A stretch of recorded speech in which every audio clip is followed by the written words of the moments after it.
Iran ने तस्दीक की है कि ओमान के साथ आबनाए हुर्मुज़ से मुतालिक मुज़ाकरात में पेशरफ्त हुई है। ईरानी वज़ारत ख़ारजा के तर्जुमान इस्माइल बक़ाई के मुताबिक तेहरान में जुमे और हफ्ते के रोज़ दोनों ममालिक के डेप्यूटी वज़राए ख़ारजा के दरमियान अहम मुलाकातें हुईं, जिनमें दो तरफ़ा ताउन को फ़रोग़ देने के लिए तबादला ख़याल किया गया।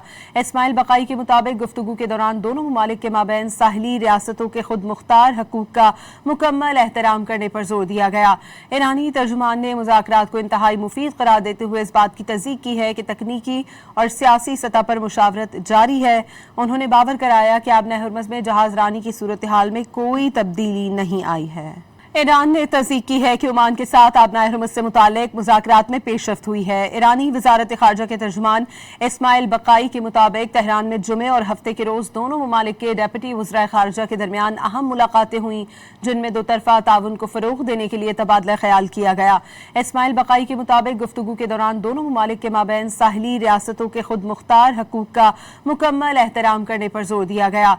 ईरानी तर्जुमान ने मुज़ाकरात को इंतहाई मुफीद करार देते हुए इस बात की तस्दीक की है कि तकनीकी और सियासी सतह पर मुशावरत जारी है।